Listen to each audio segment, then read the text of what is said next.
Hello दोस्तों, कैसे हो आप लोग? आई होप सब ठीक ही होंगे। पढ़ाई कैसी चल रही है कमेंट में ज़रूर बताना। आज हम पढ़ेंगे पॉलिटिक है, आर्टिकल 189 189 से 198, ठीक है, 198 तक। ठीक है, चलिए शुरू करते हैं।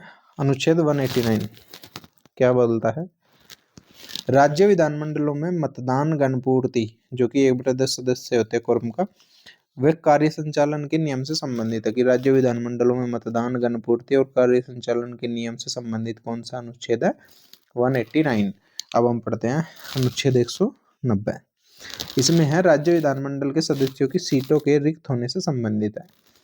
दोहरी सदस्यता पर रोक लगाता है। एक से अधिक राज्यों में सदस्यता पर रोक, इस्तीफा तथा बिना अनुमति के लगातार 60 दिन तक बैठकों की अनुपस्थित होने पर पद रिक्त घोषित किया जा सकता है। ठीक है, ये सीटों के रिक्त होने से संबंधित अनुच्छेद है, अनुच्छेद 190। अब हम देखते हैं अनुच्छेद 191। राज्य विधानमंडल का सदस्य, जो कि एमएलए होता है, वो विधान परिषद का सदस्य एमएलसी की अयोग्यता निर्धारण करता है। अनुच्छेद 191, जैसे कि लाभ के पद पर ना हो, मानसिक रूप से स्वस्थ हो, दिवालिया ना हो, भारत का नागरिक हो, ये सब इनकी योग्यता है। ठीक है,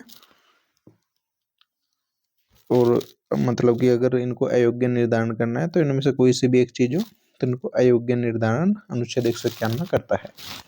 अनुच्छेद 192, राज्य विधानमंडलों के सदस्यों उनकी अयोग्यता से संबंधित प्रश्न का निर्णय करने की प्रक्रिया बताता है। ठीक है, इसे अनुच्छेद 191 के तहत यदि कोई सदस्य अयोग्य है तो निर्णय राज्यपाल लेता है, वह उसका निर्णय अंतिम होता है। इस प्रक्रिया में राज्यपाल चुनाव आयोग से राय जरूर लेते हैं। ठीक है, राज्य विधानमंडलों के सदस्यों की अयोग्यता से संबंधित प्रश्न का निर्णय कौन लेता है? राज्यपाल, चुनाव आयोग की राय से। ठीक है, अब हम देखते हैं अनुच्छेद 193। अनुच्छेद 193 क्या बताता है? राज्य विधानमंडल के सदस्यों के लिए शपथ लेने से पहले, ठीक है, या अयोग्य होने के बावजूद सदन में बैठते हैं और मतदान करने पर दंड का प्रावधान है। कितना दंड लगेगा इनको अगर ये बिना शपथ लिए और अयोग्य होने के बावजूद सदन में बैठते हैं? 500 रुपये प्रतिदिन। ठीक है, अनुच्छेद 193। अब हम पढ़ते हैं अनुच्छेद 194। यह राज्य विधानमंडलों, उनके सदस्यों, समितियों की शक्तियों, विशेषाधिकारों और उन्मुक्तियों को परिभाषित करता है। यह अनुच्छेद विधायकों को सदन में अभिव्यक्ति की स्वतंत्रता व सदन की कार्यवाही से संबंध में कानूनी कार्यवाही से सुरक्षा प्रदान करता है। इसमें अदालत कार्यवाही में कोई भी हस्तक्षेप नहीं करेगी। अनुच्छेद 194 क्या कहता है?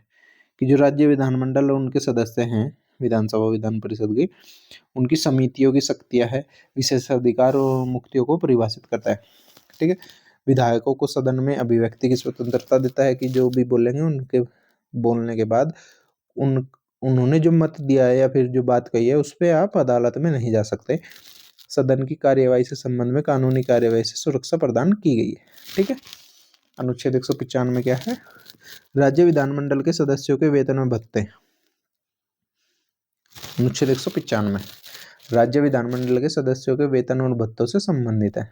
अनुच्छेद 196 है राज्य विधानमंडल में विधायी विधेयकों को पेश करने, पारित करने व उनके समापन लैप्स से संबंधित प्रक्रिया को परिभाषित करता है। यानी कि राज्य विधानमंडल में विधायी विधेयकों को पेश करने, पारित करने और उनके समापन से संबंधित प्रक्रिया।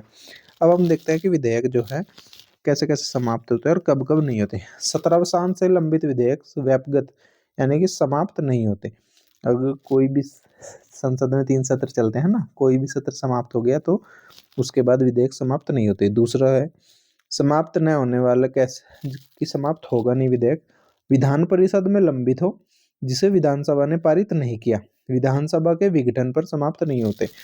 कोई विधेयक जो विधान परिषद में लंबित है और विधानसभा ने उसे पारित नहीं किया और विधानसभा के विघटन हो जाए तो समाप्त नहीं होगा। समाप्त होने वाला विधेयक कैसे है? जो विधेयक विधानसभा में लंबित है या पारित है या फिर पारित होकर विधान परिषद में लंबित है। ठीक है, जो विधेयक या तो विधानसभा में लंबित हो या विधानसभा से पारित होकर विधान परिषद में लंबित हो, विधानसभा के विघटन पर समाप्त हो जाता है। ठीक है, ये 3 चीजें हैं अनुच्छेद 196 में। ठीक है, इनको याद रखना। 17 अवसान से लंबित विधेयक व्यापगत नहीं होते, समाप्त न होने वाला और समाप्त होने वाले विधेयक। समाप्त होने वाले कौन से है? विधानसभा में लंबित हो या विधानसभा से पारित होकर विधान परिषद में लंबित है, वे विधानसभा के विघटन पर समाप्त हो जाते हैं। ठीक है, अब हम देखते हैं अनुच्छेद 197। राज्य विधान परिषद की साधारण विधेयकों पर शक्तियों को सीमित करता है। यह साधारण विधेयक को अधिकतम 4 माह 3+1 तक विलंब कर सकती है। कि जो राज्य विधान परिषद होती है, साधारण विधेयकों को उन पर जो उनकी पावर्स है उनको सीमित करता है कि ये साधारण विधेयक को अधिकतम 4 माह तक ही रोक सकती है। अनुच्छेद 197 ऐसा करता है। अनुच्छेद 198 क्या बोलता है? धन विधेयक केवल विधानसभा में पेश होंगे, विधान परिषद में नहीं। विधान परिषद 14 दिनों तक ही रोक सकती है। अनुच्छेद 198 बताता है कि राज्य में धन विधेयक केवल विधानसभा में पेश होंगे, विधान परिषद में नहीं। विधान परिषद इन धन विधेयकों को 14 दिन तक ही रोक सकती है। चलिए दोस्तों, आई होप आपको अच्छी लगी होगी। और अनुच्छेद 189 से 198 तक हमने पढ़ाया आज। मिलते हैं नेक्स्ट वीडियो में, तब तक के लिए बाय बाय। और क्लास अच्छी लगी हो तो लाइक शेयर और सब्सक्राइब जरूर करना। Bye bye.